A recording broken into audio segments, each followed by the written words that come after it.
অদ্ভুত, আমরা যারা সবথেকে বেশি ভালোবাসে তাদের দিকে ফিরেও যায় না, আর যারা আমাদের পছন্দ করে না, যারা আমাদের গুরুত্ব দেয় না, যারা আমাদের পাত্তা দেয় না, আমরা তাদের নিয়ে বেশি ভাবি, তাদের বেশি ভালোবাসতে যাই। ভাই, যে প্রেমের অর্থ বোঝে না তাকে গুরুত্ব দেওয়ার কোনো প্রয়োজন নেই।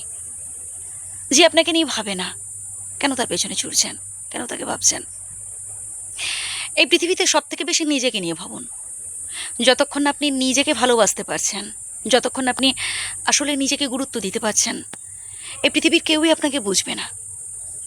নিজেকে অবহেলা করে যদি আপনি অপরকে গুরুত্ব দিতে চান, একটা সময় তার ফল হবে জিরো, আপনি কষ্ট পাবেন। আপনার কাছে আপনিই বড়, মনে রাখবেন আপনি একাই 100। মাঝে মধ্যে আয়নার সামনে দাঁড়িয়ে নিজের মুখটা দেখুন যে আসলে আপনি কতটা সুন্দর দেখতে। আসলে আমরা না নিজেদের থেকে অপরকে বেশি বিশ্বাস করি। আমরা নিজের এই দু চোখকে বিশ্বাস করতে পারি না, আমরা অপরের দুটো চোখ দিয়ে নিজেদের দেখার চেষ্টা করি। দেখবেন কোথাও বেরোনোর আগে, নতুন পোশাক পরার পর আমরা অপরকে জিজ্ঞেস করি, এ কেমন লাগছে গো আমাকে দেখতে, ভালো লাগছে? যদি পাশের মানুষটা বলে হ্যাঁ খুব ভালো লাগছে, তাহলে মনটা খুশিতে ভরে যায়। আর যদি পাশের মানুষটা বলে ধ্যাৎ তোকে একদম বিচ্ছিরি লাগছে, তাহলে সঙ্গে সঙ্গে মানে মনটা খারাপ হয়ে যায়, ওই পোশাকটা চেঞ্জ করে অন্য আবার পোশাক পরে। যাই হোক, এবার ব্যাপারটা হচ্ছে নিজের ওপর আমাদের ভরসা নেই, নিজের ওপর আমাদের হচ্ছে আমরা আশা করতে পারি না। নিজের ওপর আমরা সবসময় অপরের উপর অধিক ভরসা করি, অপরের উপর অধিক আশা করি। এর ফলে কি হয় জানেন?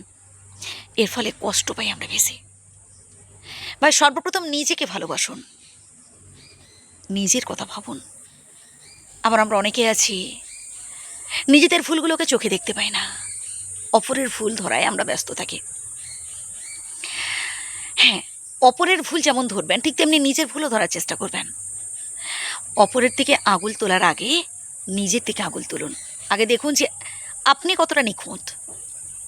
আপনার ভুল নেই, আপনি সবসময় সত্যি কথা বলেন। দেখুন, আজ আপনি যদি কাউকে কষ্ট দেন, একটা সময় আপনাকেও কষ্ট পেতে হবে। এই পৃথিবীতে আপনি সবার চোখের আড়ালে খারাপ ভালো অনেক কাজ করতেই পারেন, আর ভাবতেই পারেন আমি তো দিব্যি সুখে আছি। কিন্তু না ভাই, এটা হচ্ছে সাময়িক সুখ। একটা সময় দেখবেন এর পরিণাম আপনাকে ভুগতে হবে। কারণ কাঁদালে কাঁদতে হবে ভাই। আপনি যদি বিনা কারণে কারো চোখের জল ফেলে থাকেন, তার শাস্তি তো আপনাকে পেতেই হবে। কারণ প্রকৃতি ছাড় দেয়, প্রকৃতি ছেড়ে দেয় না। কথাটা অপ্রিয় হলেও একদম বাস্তব।